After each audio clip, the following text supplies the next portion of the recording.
Comment va mon Julien? Bah écoute, ça va très très bien. Ravi de te retrouver. J'ai vu que tu as pris des belles couleurs, etc., hein. Ça, c'est les. Ouais, je me suis un peu endormi devant le soleil, mais chut. En tout cas, bonjour, bienvenue à vous tous. Comme d'habitude, installez-vous confortablement parce que je vais vous présenter l'incontournable Julien sur ma gauche pour les fondamentaux. Et notre ami de toujours, Alex, côté technique, que nous retrouvons comme chaque semaine. Et avant de commencer, Julien, n'oublions pas. Toujours la même chose, la petite clochinette, le petit abonnement qui va bien. On demande à tout le monde, on les pressionne, on leur demande un petit abonnement. Tu On me fais rire, rigole, mais en tout cas, voilà. mais c'est vrai, ça fait un peu mendiant, vous le comprenez. Nous, ça nous aide. Vous, c'est gratuit. Et nous, on est mieux référencés. Donc, vous apparaîtrez plus facilement. Vous ne raterez rien. Pour ne rien rater de cette semaine, qu'est-ce que tu vas me raconter? T'as préparé quoi? Eh ben, écoute, on va parler un peu de la FUD, enfin, cette histoire de Biden qui voudrait appuyer sur le bouton rouge, hein, libérer les bitcoins du gouvernement. Première chose. Deuxième chose, ben, on va parler que Tether, lui, il déménage, hein. Il est parti, il est en train de partir du côté du Salvador. Et puis on parlera aussi que, comme quoi aussi, il y a certains pays en Europe qui prennent un petit peu le pas et qui essaient de s'extirper de cette législation et de créer des réserves. Voilà.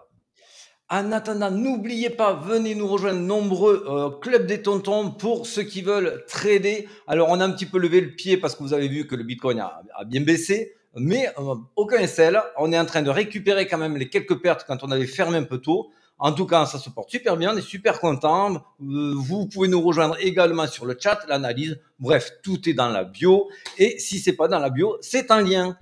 Bon, alors du coup, Julien, on attaque les news de la semaine. Allez, ben écoute, c'est parti. Oh, t'es chaud, je sens que t'es chaud là.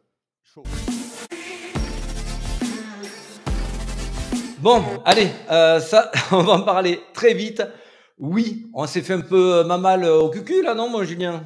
Eh ben écoute, hein, voilà, on voit que on purge un petit peu, hein, on essaie de liquider les petits derniers un peu trop ambitieux, etc. sur les leviers. Donc bah voilà, hein, donc ça corrige côté C'est altcoin. un Si classique, Bitcoin vous le bien. savez.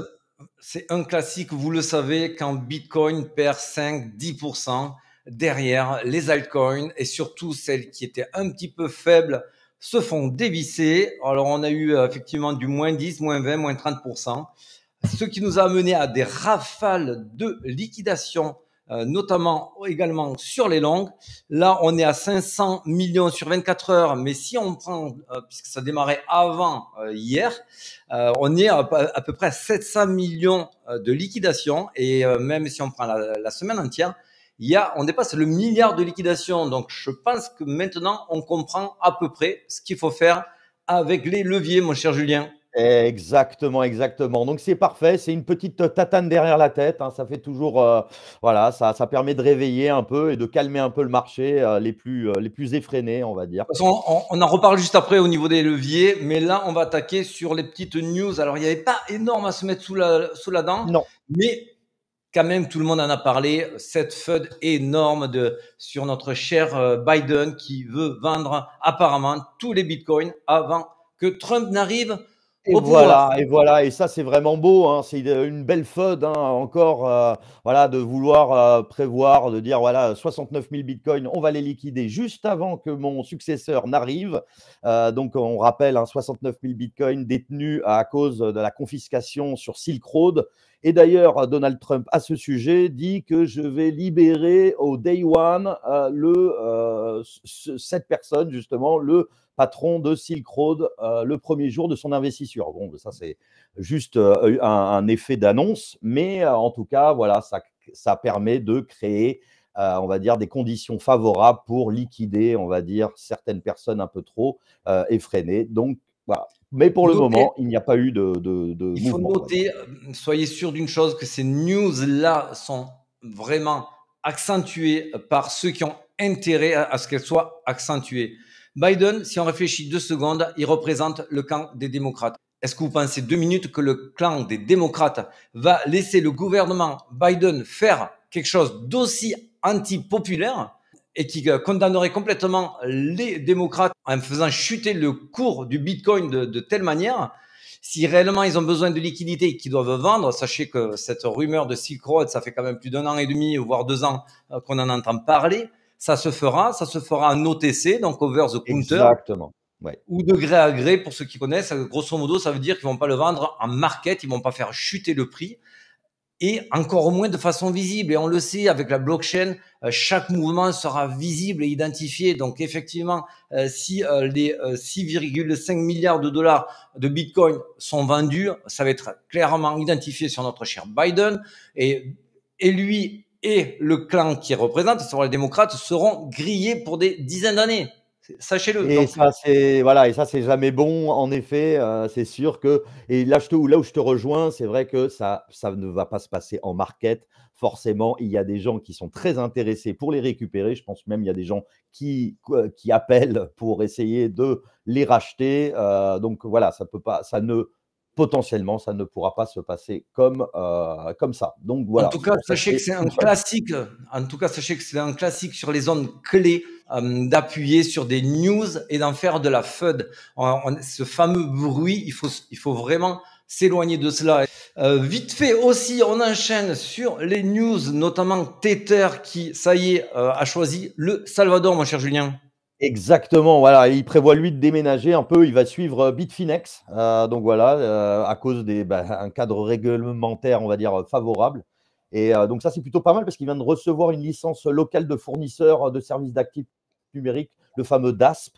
Donc c'est très très bien. Et pourquoi? Parce qu'il voit bien qu'il y a des blocus, notamment en Europe avec Mika. Donc forcément, qu'est-ce qu'il fait? Eh ben, il voit là où le cadre est plus avantageux et parfois, il a Et bien ça raison. date pas d'aujourd'hui, c'est pas que Mika, mais disons que Mika, que franchement, ils sont en train d'isoler l'Europe. On va pas faire de la politique sur notre chaîne, vous le savez, mais bon, Tether avait déjà fait un rapprochement avec le Salvador, notamment pour du mining, puisqu'ils ont quand même des ressources géothermiques et qui leur permettent d'avoir de l'énergie peu chère. Et aujourd'hui, et surtout demain, ça sera l'énergie qui sera vraiment la bataille ultime.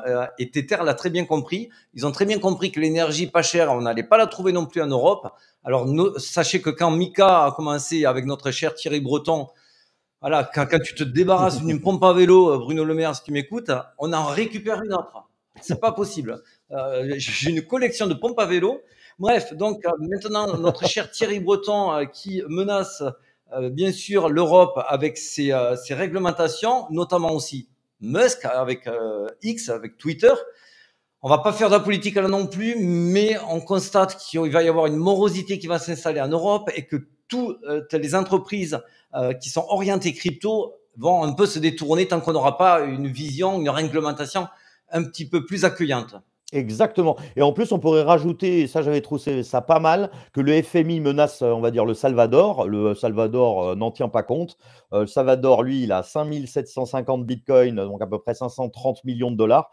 Et je trouve qu'il fait vraiment bien parce qu'en fait, je ne sais pas si tu le savais, les valeurs du pays, c'est liberté financière, innovation et Bon, résilience. Je trouve ça vraiment pas mal Squeezie. parce qu'en effet, pour un petit jeune comme Boukoulélé, là, Boukélé, pardon. Oh, j'ai beaucoup aimé ukulélé.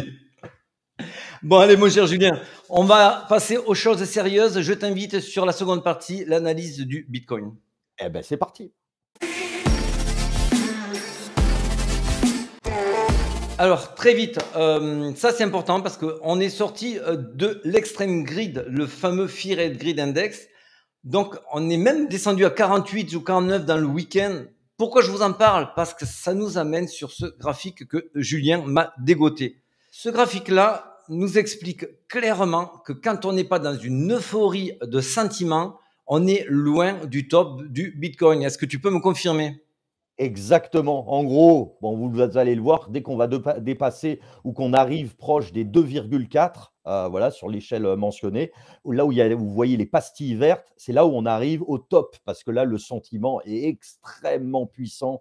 Tout le monde est euphorique, tout le monde veut être millionnaire, tout le monde est sûr d'être millionnaire. Donc, là, on arrive à un top. Là, on voit qu'on en est encore Oui, bien loin. j'ai même lu sur ton indicateur que les pastilles violettes étaient des zones attentistes, des zones de méfiance, mais qui n'étaient absolument pas des zones de top. Si on exclut ici, là, si tu vois là le second top, qui était pour moi un fake top, mais on va pas y revenir là-dessus. On va enchaîner très vite parce que c'est pas là-dessus où je veux qu'on perde du temps.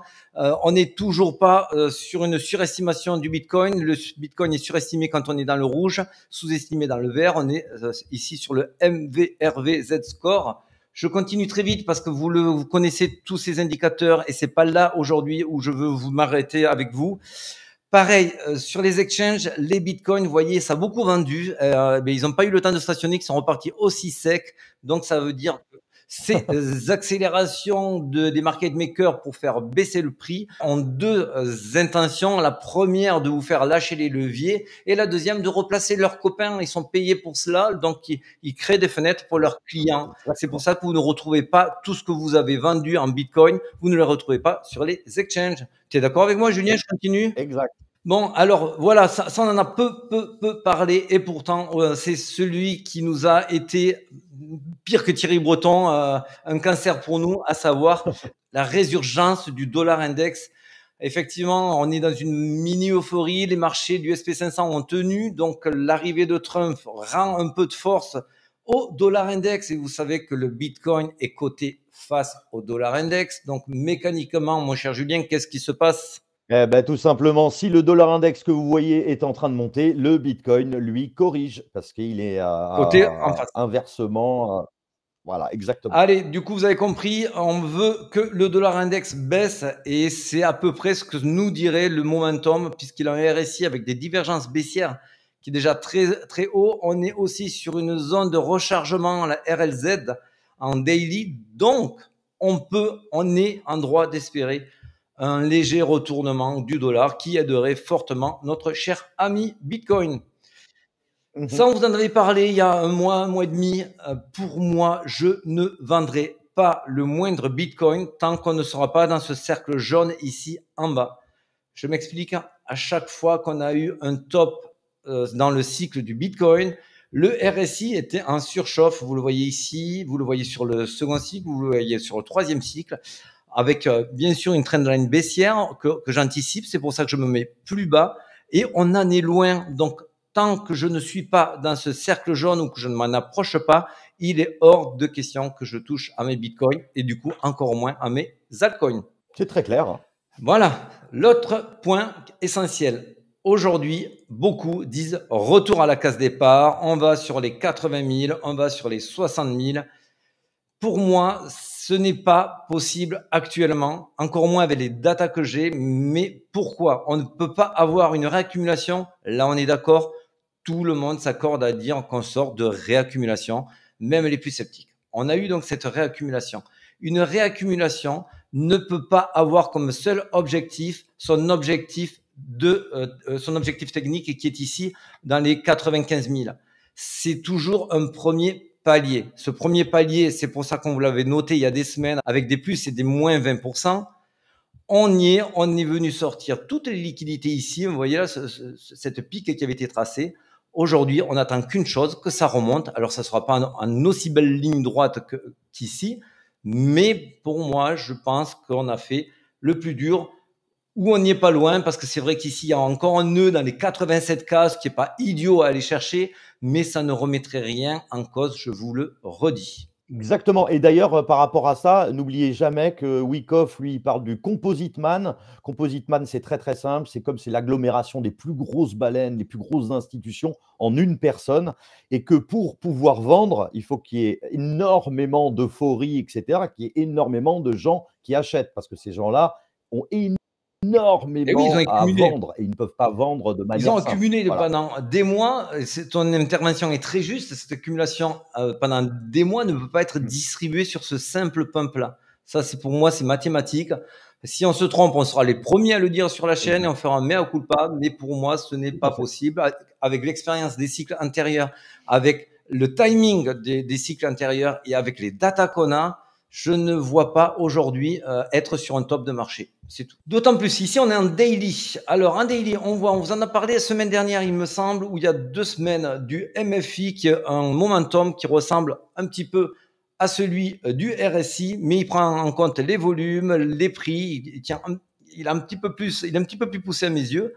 On avait breaké cette ligne, cette trendline baissière. On est venu la retester pour repumper derrière. Donc, je m'attends à ce qu'on retourne autour des 80, ça serait assez cohérent puisqu'ici, regarde, on a fait un petit Dragonfly Doji. Ah ouais, ça c'est vrai que j'ai vu ça hier. C'est magnifique. La bougie a été ravalée et on C'est repart en hausse. monstrueux. Alors, Ce on qui est, le voit sur le Bitcoin face à l'USD en index, on le voit moins facilement sur du USDT, sur du Binance et autres. Mais elle est là, elle est magnifique, donc on ne s'en prive pas. On revient vite fait tout sur à ce qui fait. s'est passé. Là, on est sur les liquidations, la heatmap. On avait prévenu qu'il y avait des chances, notamment sur Telegram hier et avant-hier, qu'il y avait 3 poches. Il y en avait une aux alentours des 93, une aux alentours des 90 et le reste au nord, avec forte probabilité d'aller à la poche des 93 et celle des 90. Alors, effectivement, j'aurais aimé qu'on y aille la semaine dernière quand on est allé à 91 100. Ça aurait été plus clair, plus net pour nous. Ça n'a pas été le cas pour l'instant. Tant mieux parce que j'ai eu très très peur, je m'en cache pas, j'ai eu très très peur quand on est retourné, malgré que j'ai lancé des ordres à 89 000 et de l'Ether pas loin des 3000 aussi. Mais j'avais quand même peur que si on y retourne, ce soit pour faire plus mal. Loin s'en faut, on a fait un magnifique rebond et on en est très très heureux. Ce rebond, honnêtement, je l'attendais parce que sinon, s'il n'y avait pas ce rebond, je ne pouvais pas croire qu'on allait laisser tomber les altcoins aussi bas, puisqu'il y a quand même beaucoup de personnes qui sont placées, là je parle des institutions, qui auraient quand même beaucoup perdu d'argent, et les ETF notamment aussi sur Ether. Donc pour moi, c'était assez sûr, même si on ne peut jamais être sûr, hein, mais qu'on allait vraiment tourner autour des 3000 pour l'Ether. On voyait cette grosse poche de liquidité qui était vraiment très attractive. Et aujourd'hui, maintenant, l'Ether, c'est vraiment au nord où ça se passe. Donc, wait and see. Court terme, ça c'est rigolo parce que je l'avais. C'était en train de pumper il y a quelques heures. Je l'ai mis quand même sur le chat du groupe Telegram en disant les gars, Bitcoin est en train de me niquer ma vidéo parce que là maintenant ça fait ouais ok vas-y tu reproduis ce qui s'est passé, mais effectivement j'avais anticipé qu'on aille grinder ces liquidités ici et ces liquidités là. Donc bon, je reproduis. Ceux qui sont sur le chat Telegram savent que je raconte pas d'histoire.